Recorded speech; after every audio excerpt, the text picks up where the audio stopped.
The sun's out. As I said before, I actually didn't totally realize this was in two totally different locations until I think 2 weeks ago, and I kind of thought the blood course was going to be downstairs and we could talk upstairs, so I think we can work on that another time.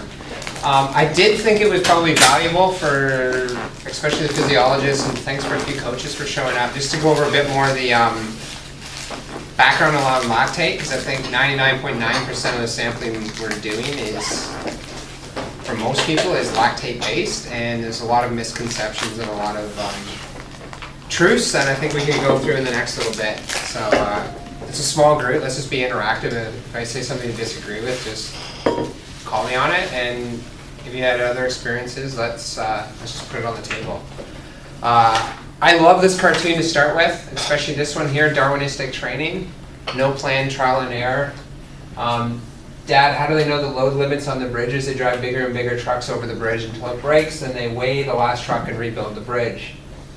And so, in a lot of ways, sometimes with some of the coaches and some of the teams we work with, their planning is a little Darwinistic of nature. On the other hand, we don't want to be in this situation either as practitioners. The mad scientists trying to measure absolutely everything, especially when it is of little value to the coach to make decisions. So I'm usually of the belief that you should try to, any measurement you make should have a decision outcome.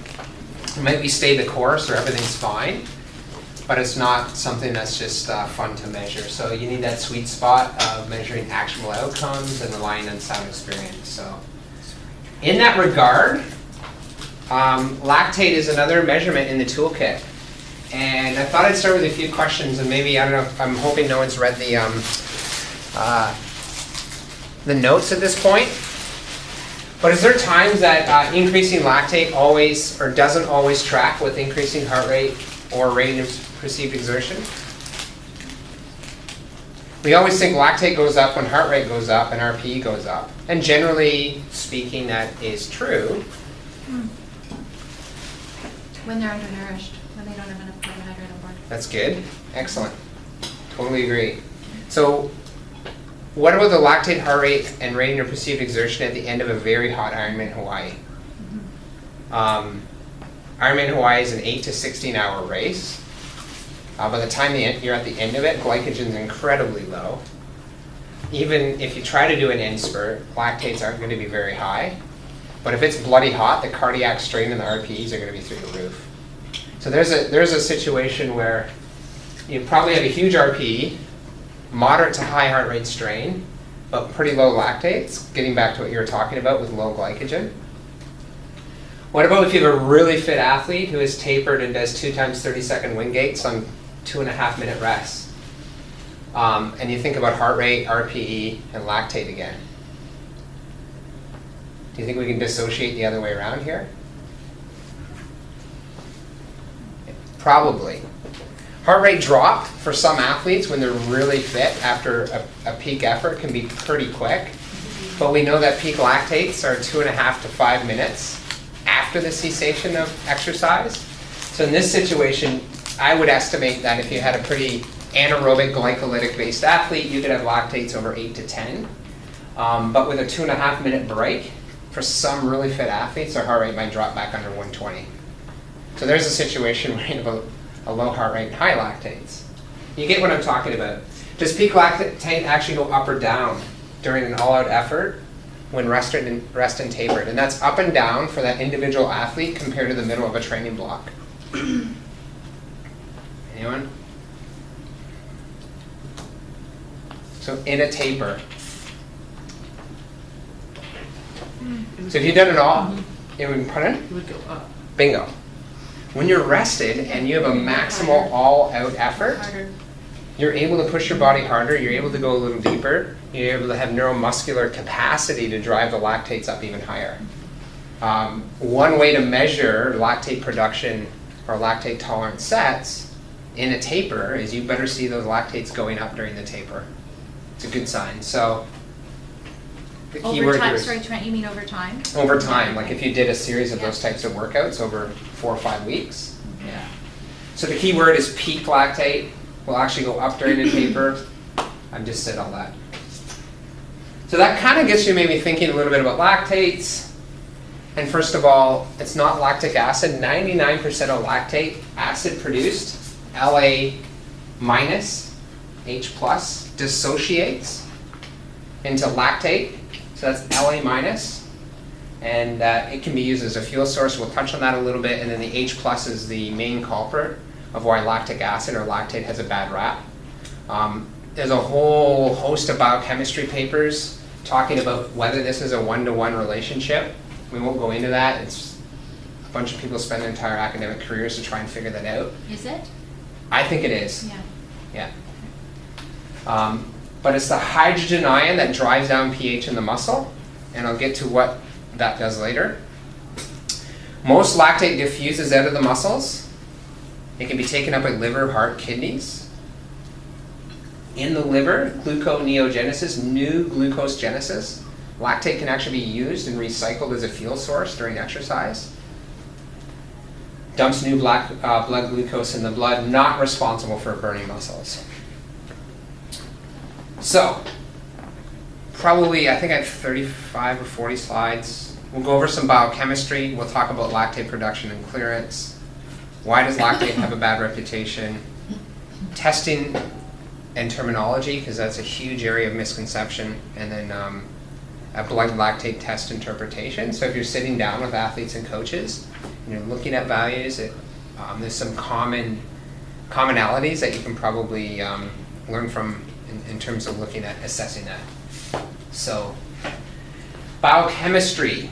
The product of glycolysis, and we're going to get into a little biochemistry here. The product of glycolysis is actually pyruvate, and we'll get to that in a second. When is glycolysis used? All the time. It's constantly trying to turn on at the start of exercise. It's just the phosphocreatine system can provide ATP instantly. But this system is constantly trying to turn on. It is very supply or demand supply dependent. Mainly used for high intensity activities. And the dominant ATP production until hydrogen ion associated with lactate levels force a decrease in exercise intensity. When you think about your energy systems, they aren't light switches, they're dimmer switches. So you can do multiple repeated sprints, and those later sprints are aerobic. Just or 50 to 80% of them are actually aerobic. So, what is glycolysis? Glycolysis happens in the muscle, and it takes glucose or glycogen down to pyruvate. So if this is the muscle cell here, and this blood vessels out here, glucose can be transported into the muscle. The transporter there is GLUT4. It can then go through the enzyme hexokinase. It requires ATP to make glucose 6-phosphate. Or, and this arrow should go both ways, glycogen in the muscle can be broken down to glucose 6-phosphate as well. When you come down here and produce lactate, and you measure all the ATPs and NADPs and all the reducing equivalents, glycolysis to lactate can produce 2 to 3 ATPs, 2 or 3, depending if it came from glucose or glycogen. From glycogen, it produces 3 ATP, and from glucose, because it requires a glucose here, it only produces 2 ATP. If pyruvate goes into the mitochondria here, that's the mitochondria are those little peanut-looking guys you remember from high school chemistry. They're the major powerhouses of the cell. And if pyruvate is completely oxidized in the mitochondria, it produces 36 ATP. So a lot of times we'll talk with athletes and coaches and say, would you rather have 36 miles to the gallon or 3 miles to the gallon? The idea being is the majority of focus of endurance training should be is how can I make more and more and more mitochondria so that when I produce pyruvate, it has the chance to go into the mitochondria and produce 36 ATP rather than the chance to go through LDH, lactate dehydrogenase, as a reduction and go to lactate and make 2 or 3 ATP. And so the big part of endurance training, even for events that are 90 seconds to 2 minutes long, it needs to be focused on making a lot of mitochondria, and generally endurance training does that. So 10 enzyme reactions, the key ones are there. I have a little more here. This is a schematic from actually my PhD, and one of the studies that we did is we had subjects, average fit male university students come in and ride for 40 minutes at 70% of max. 70% of max for most athletes is about a recovery ride. It would be slower than a 90-minute or 2-hour time trial, so it's more like, it's just a nice tempo recovery ride. And we had subjects come in twice and breathe either 21 or 60% oxygen, because we were looking at the effects that, okay, if we can have more oxygen on the muscle, what's that going to do to metabolism? We took 4 biopsies throughout, and then we actually had a doctor come in and put in AV lines across the working muscle. So arterial catheter down into the leg and a venous catheter into the leg with muscle biopsies. So obviously the arterial blood's coming from the heart. It's delivering oxygen and glucose to the muscle. And the venous is out of the muscle coming back to the heart. So during exercise, would you expect venous lactate to be higher or arterial lactate? If the muscle produces lactate. Venous, exactly. And so you can start to then do AV differences and measure lactate production happening in the muscle and coming out of the muscle, or glucose uptake. The arterial glucose is higher than venous glucose because your muscle's extracting the glucose. It took 2 years for me to figure out all the calculations on this study alone, and I would honestly say you do not learn metabolism better than AV line studies. And we looked at the fates of pyruvate. So pyruvate itself as a metabolite might increase in the muscle. It can go into the mitochondria through pyruvate dehydrogenase. So we measured PDH. It can directly be effluxed out of the muscle. It can go to lactate, and you can produce actually lactate in the muscle. And then it can be transported out of the muscle as lactate efflux. How does it efflux out of the muscle, or to what purpose does it efflux out of the muscle? So pyruvate, I mean. Yes, very low, and that's another huge controversy. And there's like letters to the editor on this. About 6-to-1 ratio of lactate efflux to pyruvate efflux. Very little of it actually spills out because it's much more energetically efficient to have it go to lactate. Yeah, because you need a transporter and all this stuff. Correct. And so this transporter here is an MCT transporter, and sometimes when you read training terminology around lactate tolerance training, lactate production training, it's around MCTs, transporters, whoops, that's a confusing one, and trying to increase those transporters on the muscle. So when you do high intensity interval training, when you're going to throw up, in as little as 6 to 10 training bouts, you can increase these transporters by 20 to 30%. So you're getting more lactate out of the muscle. The quicker you can get lactate out of the muscle, the better you stabilize the muscle pH, and the longer you can go before fatigue occurs.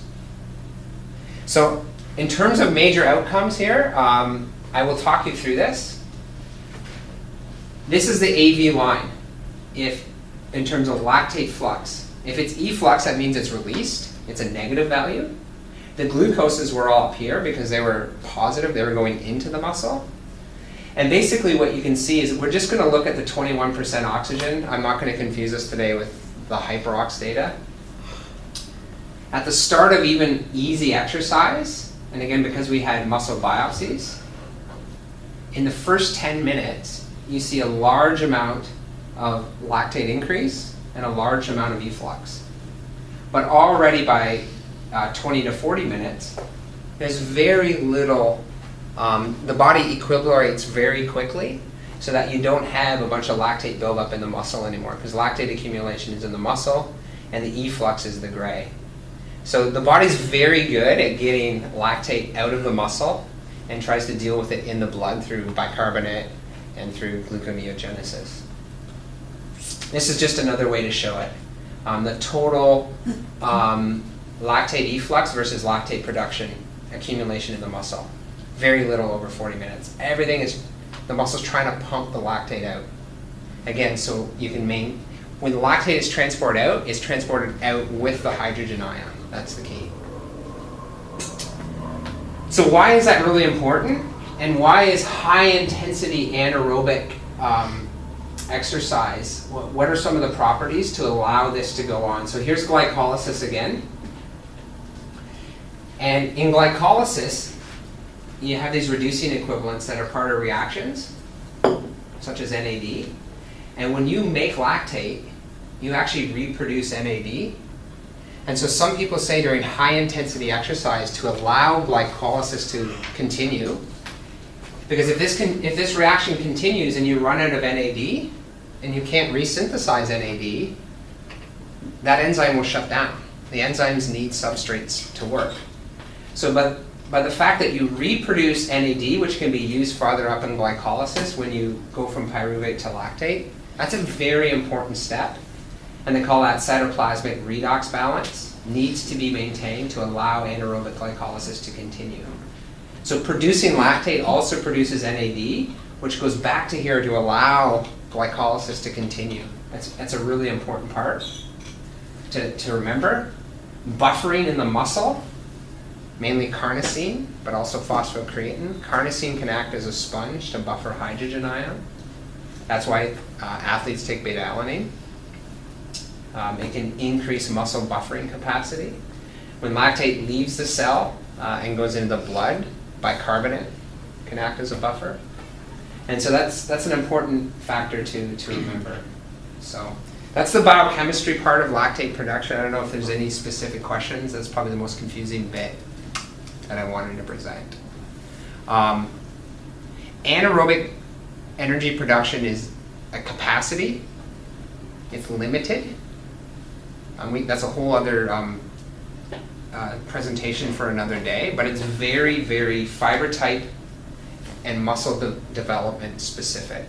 Fast twitch fibers are much better at high intensity anaerobic capacity. Muscle mass increases the capacity of that system so that you can produce a lot of energy anaerobically. So production versus clearance, and what exactly are you measuring in the blood? So on one side, during exercise, you have increases in lactate. On the other side, you can remove lactate, take it up into other organs, and actually have this reaction in the muscle go the other way back to pyruvate. And then from pyruvate, it can go back into the mitochondria. So there's some elegant studies where they've had cross-country skiers where they put in like 6 catheters all over their AV lines on their legs, their arms, into their carotid artery, into their heart with biopsies. And it's really neat. So if you do arms only, you have lactate production at the arms, and then if you follow that lactate with a tracer and you're just standing there, the legs will take it up because they aren't exercising and use it as a fuel. If you do arm or legs only, it flips around. So non-exercising tissue, muscle tissue will actually take up lactate as well as the liver as well as the heart and use it as a fuel for that muscle. How much, because if it's not if muscle isn't exercising, how much is that uptake? Of the total produced in elite athletes, it's somewhere around 15 to 30% range. Because I'd always figured it just went to the exercising muscle downstream or upstream or whatever and was taken up there. Not always. Now, there's lactate shuttle, which I'll talk about too, is even within individual muscle fibers, lactate can shuttle to another muscle fiber that's not firing as much and be used as a fuel. Yeah. Yeah. Yeah, that's what. Yeah. So lactate production, again, I just showed you everything on the production side. It's dependent upon fiber type, anaerobic enzymes, and how, this basically means how hard you're going. How hard you're pushing is going to dictate the fuel supply and the O2 supply. On the other side, clearance out of the blood, or clearance even from muscle to muscle, is going to really depend on how many capillaries you have, how much mitochondria you have, chorecycle or the liver gluconeogenesis and how active that is, and then lactate shuttle via muscle uptakes. So you're really looking at 2 things. And through AV lines, you can look at this. Rate of appearance of lactate might look like this. Rate of disappearance of lactate looks like this. You can only take up so much in the body through disappearance. You can continue to produce more and more. So the lactate curve you measure during a step test looks like this. But it's actually being responsible for those rate of appearance and rate of disappearance. Early on, before work rate gets too high, rate of appearance almost equals rate of disappearance. That's also known as, it's a lactate term, MLSS, maximal lactate steady state. And it's that value. It's a series of tests that you can do, more and more and more intensity, where lactate plateaus, and then when you go just a little bit harder, then you get this increase in the spike. I touched a little bit on this. Why does lactate have a bad reputation? If we took biopsies in everyone right now, they'd be pretty much at neutral pH, 7.1 or 7, and you can measure pH in a biopsy. If you exercise really hard, it can drop down to 6.6 pH, which is pretty appreciable considering it's a log scale. If you take a muscle biopsy and you're doing enzyme measurements in that biopsy in a test tube, and you drop pH much below 6.5, the enzymes actually denature. So it's a protective mechanism. If the body allowed pH to just continue to drop and drop and drop with extreme exercise, you actually could potentially kill yourself because you denature all the enzymes. So things like carnosine in the muscle can act as a buffer, but eventually no matter what happens, when pH equals about 6.5 or 6.6, enzymes start to slow down. Actin-myosin cross bridges, which is what allow for muscle contraction, become less efficient at crossing. And specifically, the enzymes in glycolysis, if you just add a little bit of acid to them, they almost start to shut right off. It's a protective mechanism, so you don't keep driving down the pH. So lactic acid dissociates into lactate and hydrogen ion, and in the muscle, as an example, this nitrogen can sop up some hydrogen. So every muscle has carnosine, and you can increase carnosine through, say, beta-alanine supplementation as a way to get more buffering. So as I just said, inhibits enzymes involved in glycolysis, hydrogen, excitation, contraction, coupling, that's that actin-myosin. And that is generally what you feel during the intensity of exercise. I've mentioned this, lactate can be taken up into all these different tissues and organs and be used directly as fuel, or specifically within the liver and kidneys, mainly the liver. It can be taken up through gluconeogenesis and made back into glucose, which during exercise can then be used again by other working muscle. So it's constantly used all over the place, and there's studies where they've infused lactate and it doesn't decrease performance. And if the performance is interventions, like a long-term intervention where fuel might be limiting, it actually improves performance because it can act as a fuel. So testing and terminology. A huge part of the conversation is there's 1,001 terms in terminology, and that it's really confusing for everyone. And that's a huge thing that I want to get at. Generally speaking, and I'd like to hear other people's comments here, aerobic threshold is considered a 1 millimole rise above baseline of what you've measured. And generally speaking, a lot of people at anaerobic threshold will pin it at around either 4 millimole or the onset of blood lactate accumulation, the turn point in the curve. I can send this paper if you want. I'm not going to go through all this other than to say, in this paper, from scientists, and all these numbers are references, this is the lactate threshold concepts that were categorized in the aerobic domain. Look at all the different ways us idiotic scientists have defined aerobic lactate wording. And this is the anaerobic domain. In other words, and again and again and again, if scientists have this many definitions, it's really important to take the time to really discuss with your athletes and coaches about what they exactly mean when they say things like it's a lactate threshold workout, an anaerobic threshold workout, a tempo workout, steady state, or MLSS, as they might actually be saying all the same things, or they might actually be meaning different in all those situations. So it's really important you have those discussions, because yeah, for some coaches, this could be an 80 or 90 minute workout, and for other coaches, this could be a 15-minute workout. But for other coaches, it's the same thing. I actually truly believe that coaches know exactly what they mean. They just, because of the confusion in the science and so much lack of regularity of consistent terms, it's lost in translation. Analyzers. Even the analyzer you choose could impact on what numbers you get. And we've started to look at that, and for people on those emails, the Lactate Pros are unfortunately going out of, or getting phased out. We initially chose the Lactate Pro for these types of data. So the original, this is a countertop mega machine for measuring lactate, and this is the Lactate Pro. Here's the different levels of lactate and the correlation. Pretty solid. Here's a repeatability test on multiple samples. So at the lower end of the range, you have a CV of 3.2%. On the higher end, it's a little bit better. A 3% CV, if you back calculate it, means that any value you get actually means it could be plus or minus 0.1. So that's important to recognize. So if you're demarcating a training zone, and early on the test, the athletes haven't done a warm-up, and you're looking at aerobic threshold at 2 millimole, and you get a value of 1.9, or you get a value of 2, you've slipped over your 2 millimole threshold. It massively changes what training zone that, when you calculate it out, what training zone that athlete's in.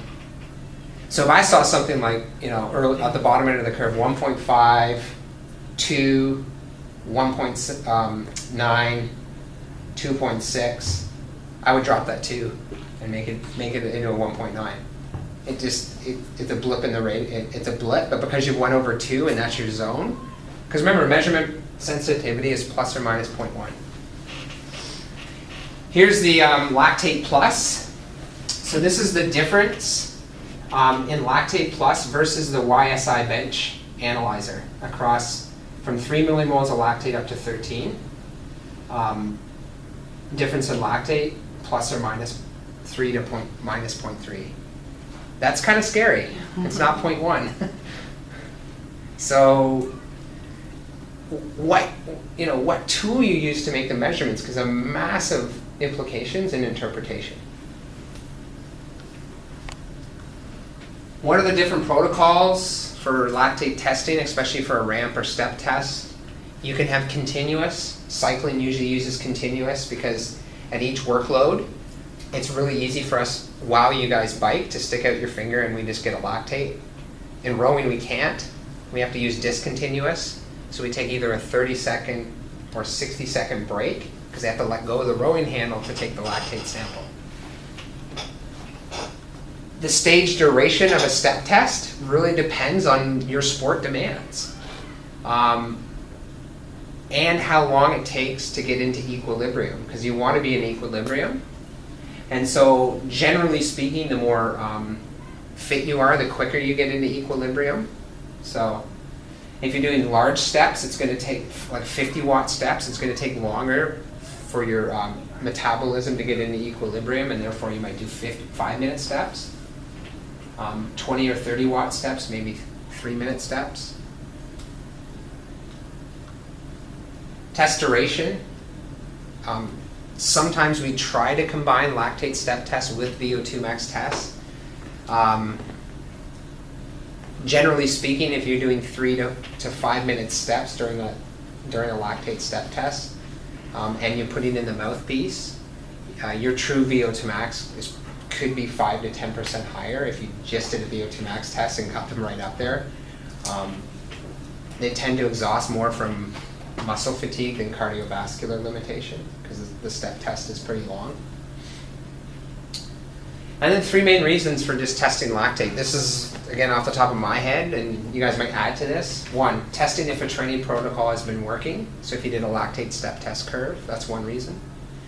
2, to demarcate individualized training zones for an athlete, or even in a specific workout, to check a training zone during a workout, or even to, we did a bunch of stuff with rowing this year because we designed some new lactate tolerance tests, and we wanted to actually have lactates over 8 millimole for more than 45 minutes by designing the work to rest cycles to really bathe the entire body in high lactates.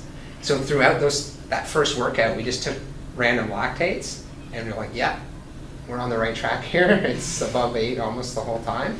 But we're giving them enough rest so they can then hit it again. It's that finding that balance.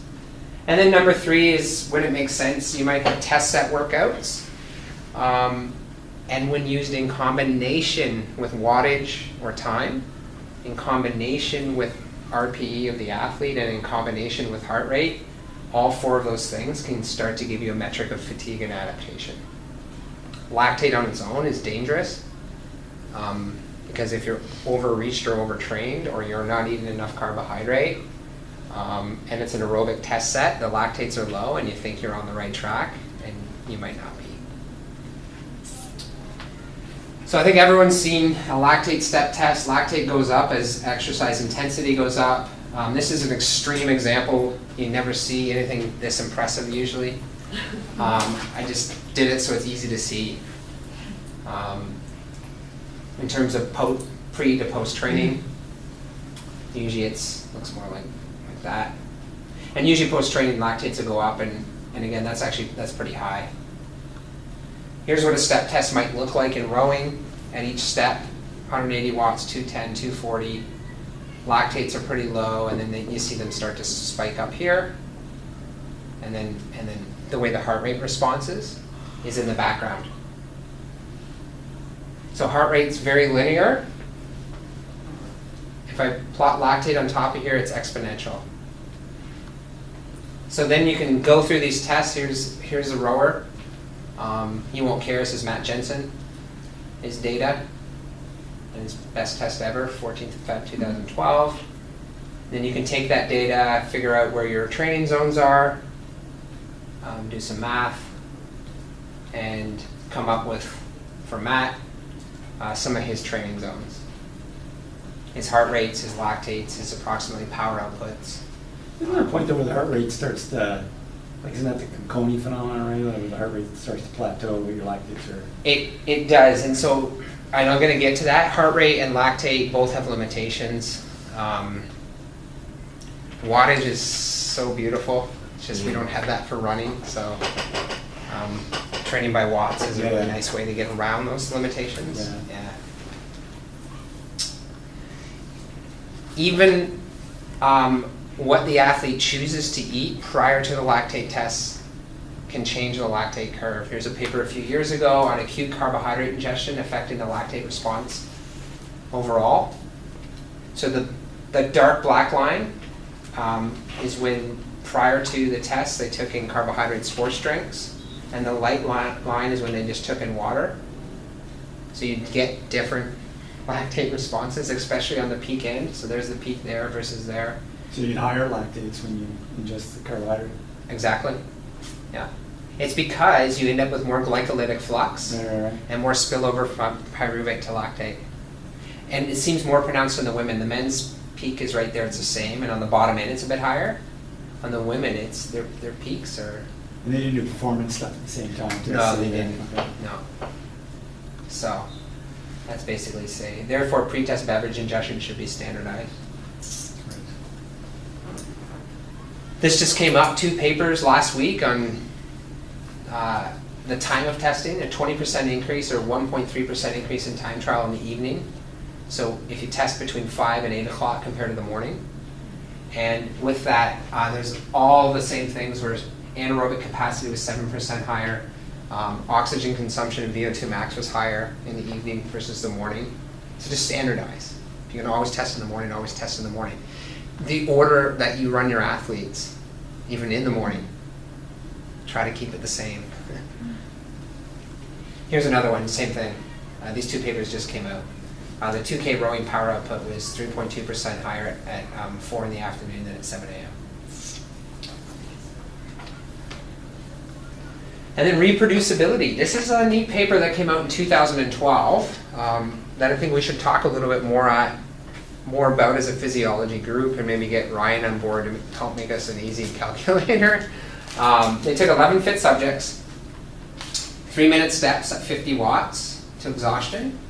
And I think they tested them over and over and over again, so they ended up with 60 or 70 tests. And then they used all the different ways that you can calculate out a lactate curve. So rest plus 1, 2 millimole interpolation, where you take above and below and interpolate what the speed or the wattage would be at 2 millimole, 4 millimole interpolation. Dmax is a solver that you can upload into Excel, and it's a polynomial modeling, mathematical modeling of your curve to figure out where the exact breakpoint of the curve is. And then visual turn point, which is just looking at the curve and doing that. So, coefficient of variation. Obviously you want to try to have low CVs. Based on 60 trials, the visual lactate turn point gave a CV of 50%. And between the 60 trials, some people were 15% off, and some people were 167% off. The CVs for 2 and 4, we do this a lot here, are okay.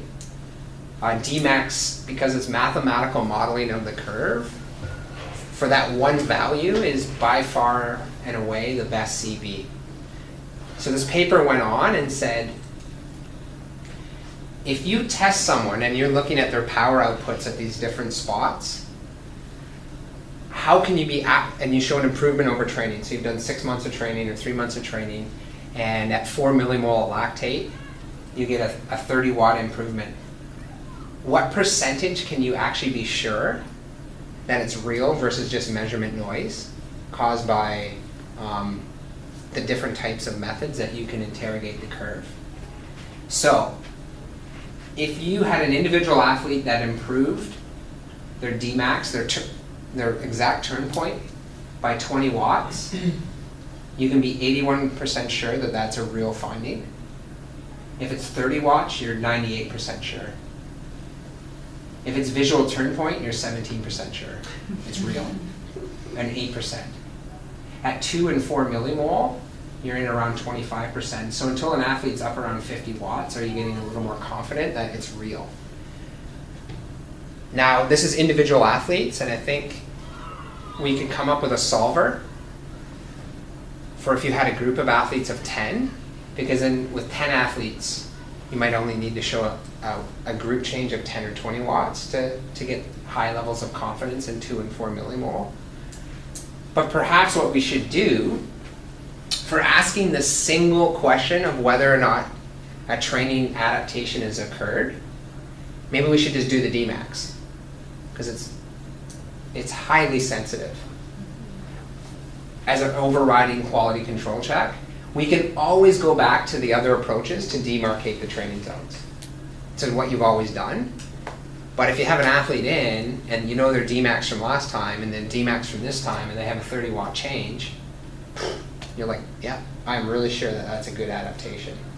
And it's just like the quality control check. And if all these other zones and ways to do things fit with the change you saw in Dmax, great, you're even more confident. It's just something to consider. And I have it. If not, I know, Wendy, you've done Dmax for Jamie.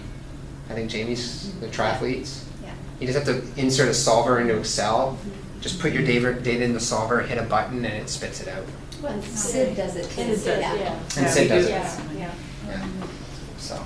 Good to know. So interpretation, almost done here. There's some things to consider when interpreting a lactate step test.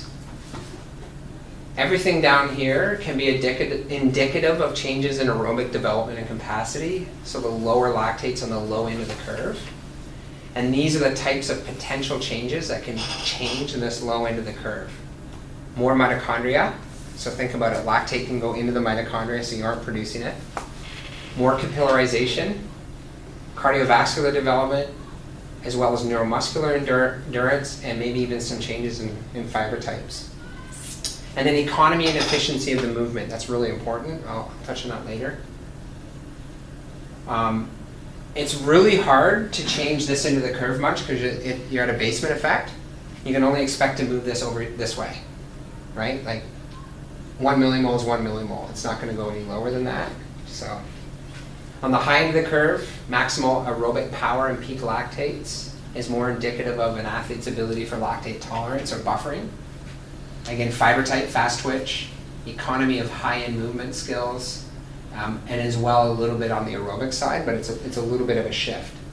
So at certain times of the year, you might expect to get more gains down here and actually fatigue early.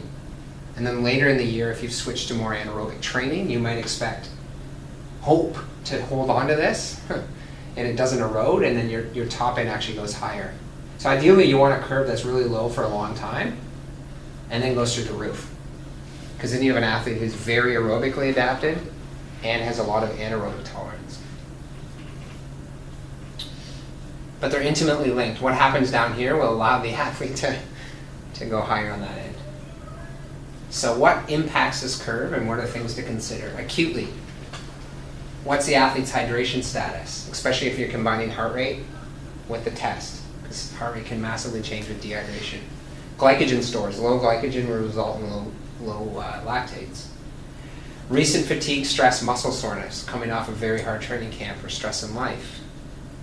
Recent rest and recovery. And sometimes you think that's good, but not always, because you can come in and more complex movements like rowing compared to cycling is they just don't even have the feel for the movement anymore and they're very inefficient. The warm-up, acute supplements if they're taking caffeine or bicarbs, and recent health status are all things to think about when looking at the curve with each athlete. Chronically, you have to think about too, when you see a curve, what's it look like compared to the last curve? How much aerobic training have they done? How much anaerobic training? The chronic or general life fatigue. Chronic supplements like beta-alanine may help shift the curve, although that hasn't been shown yet. And then general health status, again, iron status, for example. I guess, Trent, what you could add to the acute is if they've had carbohydrate immediately before the test. Bingo, I just showed that. Yeah. So pre-test nutrition. Yeah. And then jet lag, time off, and lactate testing. I've purposely blacked out what these waters. Their own coach, if that got out, would kill me. Mm-hmm. This is our Olympic rowing team, and this is their 2 millimole powers, 4 millimole powers, and 6 millimole powers from November through to December, April, May, July. November, December, April, May, July, November, and all the way up to. So it's like, yeah, we're showing great improvements, and then July, they came home and they're just, I mean, it looks like shit, right? It's horrible. But. You have the test the day after, though, right? Oh, sorry. Bingo. Test 5, after the best regatta of the year. Their best race of the year was right before this test. But testing was done 3 days after a 9-hour time change and nearly 20 hours of travel and 2 days off. So note, and it was important because we brought this up, coaching staff and practitioners totally anticipated this response, but we want to test at the exact same time next year, coming out of Europe, straight back home before we do an aerobic block.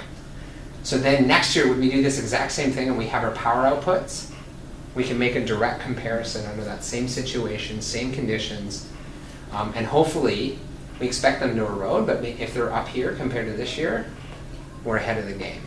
So it was purposeful, but it was well thought out, because I made this mistake with Terry before, and it wasn't well thought out, and yeah.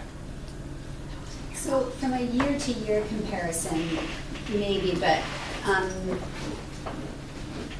we did why? We did not use this data at all to remake training zones, because in 1 week, once they got their legs back under them, those training zones wouldn't work anyways. So why wouldn't you wait for that? Why wouldn't you wait and do it the week? Because they were here for 4 days and went to Strathcona. And so the only way to run the test with our lab here and the people was to do it here before they went to Strathcona. Nick said he could have, because they didn't do VO2 max on this one, it was just the 2, 4, and 6. But it would have taken him the whole day alone in Strathcona to run it. So I just wondered, like the point really. that's exactly what we said to Martin. And Martin's like, oh, we did it in England. I'm like, England's a 1 hour time zone from Lucerne. But then we did settle on, he's like, my biggest fear is that when they go into the early season, they do too much high quality work at their first set of races and they lose their aerobic gains when Worlds or the Olympics are later. And so he's like, I want a really good picture of where we're at, and I know that there's jet lag involved, but as long as we do it the same next year and our wattages are ahead, I'll know we've done a better job. So this is here to compare 2 other times in the next quad. So Next year in 2016, and that's it. do they standardize, like with their regular testing, their dietary intake? Like I know you guys standardize their training block, but They in do. terms- yeah. They get information sent out to them, and it tells them what to do essentially. And they do track their eating. So occasionally there's a miss for sure. We've had a couple of athletes who've gone sick beforehand, or who for whatever reason dropped the ball, but generally they're. And so that was another thing right up front with Martin. He was a new coach, so sometimes when you have a new coach, you can kind of hit the reset. And I just said right up front, I'm like, if we're going to do this and do this well, let's set up the normal 4-day routine into testing, and then that 4-day training block is exactly the same. It's still a pretty good training block, but it's just the same. And or it's 3 days, whatever it was with. This one was a standalone one, but in front of all these ones, it's all, That was really hard to do with the previous coach, and then you just got results, and it was like so hard to interpret. So here's an example of lactate testing interpretation. Aerobic gains versus low glycogen or overtraining. So you might look at this and say, oh wow, yeah, this is some nice aerobic gains, this blue line. But, because lactates are much lower at a given speed or wattage output. But fatigue happened here in the test. So it's probably one of 2 things. Low glycogen, and just don't have the gas in the muscle to be able to get the lactates up. But you also have to ask questions around training adaptation, illness, injury, especially if the athlete is higher RP or complains of no legs. You'd probably do a dietary analysis and redo the test at some point soon.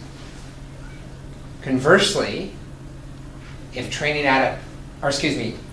you would assess this as low glycogen if training adaptation was okay, there was no illness or injury. They complained of no legs in the test, and they had a high rating of perceived exertion throughout. You would interpret this as overtraining if in the last few weeks they're just feeling like crap, their training adaptation's horrible. They might have had an injury or illness. They also have high ratings of perceived exertion. Go examine training program. So there's, 2 ways that you would look at a crappy curve. Just say, it might be just this, which is a quick fix. If it's this, it's a major fix. And so here's an example of overtraining. What do lactate curves tell us? So test 1 is the black test. This is 2 months earlier. This is a cyclist, lactate, power, wattage. After 3 weeks of dreadful performances, they brought him in, and he could only get to there. That was it. He fatigued there. Way lower than the 400 watts that he got to, and a lactate of 3, and he was done. But if you didn't know he fatigued here, and you saw just this curve, you would say he made aerobic adaptations. So they then tested him after 3 weeks of rest. And again, this is his best test ever. Instead of aborting at 350, he got up to 400. So within 3 weeks of rest, his curve starts to look a little better. Was it full rest, Trent? Or was he doing? I'd have to go back to this paper. I think it was active rest, but no hard training. It was just, so you can start to see that his curve is starting to normalize, but when you overcook someone, it's going to take a little while to bring them back into to norms. And this is was a Rabobank cyclist, a pro cyclist. So when we say overcooking, and this was done in the 90s, so there's some other supplements probably going on, but. So again, I mentioned this earlier, lactate is exponential, heart rate is linear, velocity or wattage is on and off. So as coaches, think about that. Like, if you're looking at load of training from heart rate, when you do an interval really hard, heart rate's still on and coming down. Lactate can be up for 20 minutes after a hard interval, but the load of the wattage has been shut off a long time ago. So it's just things to consider. And if we have endurance here and speed here, in a lot of ways, cardiovascular adaptation is more representative of heart rate. Cardiovascular endurance, separated from muscle endurance, neuromuscular endurance is more representative of your lactate measures. I didn't really think about endurance as muscular endurance and cardiovascular endurance coming from running until I went to an extreme sport like rowing, where they only take 40 strokes a minute, and their muscular endurance is insanely high. And we found a gap on their cardiovascular side and VO2 max side that we're addressing through cycling. Because the revolutions are way higher, so it taxes the cardiovascular system way more.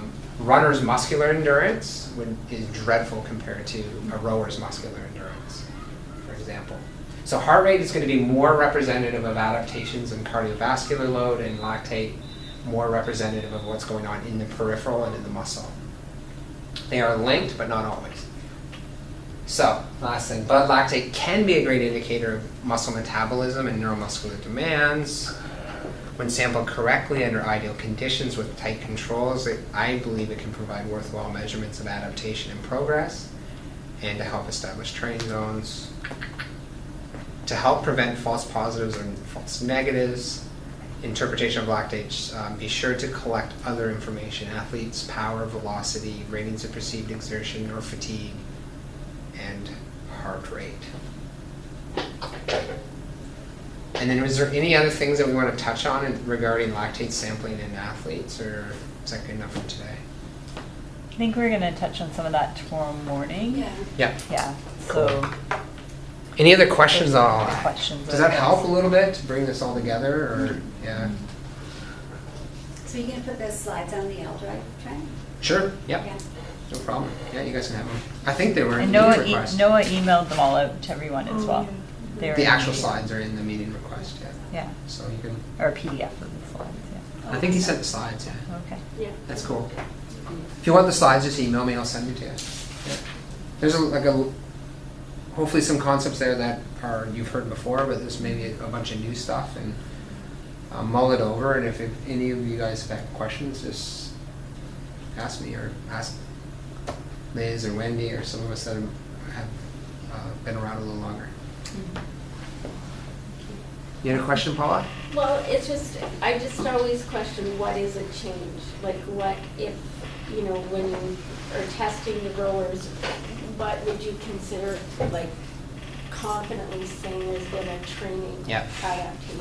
What I've done this year, and I don't mind sharing that, is I've used some of Will Hopkins' tools. Right. It's not p-value statistics, because you're rarely going to show a change using p-values in elite sport. But he has a tool where it's just pre and post, which uses another form of statistics called effect sizes. And you just dump your data in there. And then it also uses confidence percentages. So you can say you're 98% or you're 60% sure this is a real positive change. You're 30% sure it's trivial, and you're 10% sure it's a negative change within this group. So I don't do that for every single metric. I just I did it for the rowing for 2, 4, and 6 millimole. And then we also, at least I had Nick and I just run it through the DMAX calculator quick, and then looked at that sheet for the wattage changes, just to give us a little more confidence that we saw a change. And so you do it as a group versus individual, or? We did it as an individual, but then for the Hopkins statistics, we put that through as a group. Yeah. Anyone else have comments on that? So sorry, the individual you use DMAX, Trent? Yeah. Just so we could give more confidence that this individual changed or this individual didn't change. Yeah. It takes a little longer, but once you've done it once, it's not too bad. And I think There's no equivalent for that with speed, so currently. no, I don't I think was so. gonna ask, like, so Yeah. 30 wattage. I know, don't deal what's with that wattage. mean? I was like, what kind of an increment is that on the track? Like, what performance improvement would I be looking at? 30 or 50 or depending on. It's a good question. So Liz, I thought. I'd have to we try and see if I can find SID information one on that. time with Okay. velocities. With speed? Yeah, no, you can use SID with velocities. It works with Okay. velocities. It just, I mean, the actual, whether or not it's a real change, the paper that Trent was showing, Oh, okay. it's only based on wattages. You couldn't say there was, you know, 0.3 of a second. yeah, or a half a mile an hour Yeah. change. Right, okay, yeah. For 2 millimole speed. Because I'm curious if, like, you have to get up to 50 wattage change, what if it's even possible for us to do that in terms of speed on the track to prove. Yeah, there's I have You know what I mean? a Like- calculator on that, but off the top of my head, I can't answer that. But we're using Um, heart rate, so like just changing heart rate at. But- velocity. But it doesn't. But with the DMAX, you're already It's 30. Yeah, if you get a 30 watt change, you're 98% Right. certain. I'll look that up for you. I just pulled up quickly the what we did with the rowers with the group data with the Hopkins thing. We had shown a lot of stagnation at 6 millimole, 413, 418, 450. So starting last fall, we had put in very specific interval training that was just a lot more kind of planned, and we had this nice jump up to 438.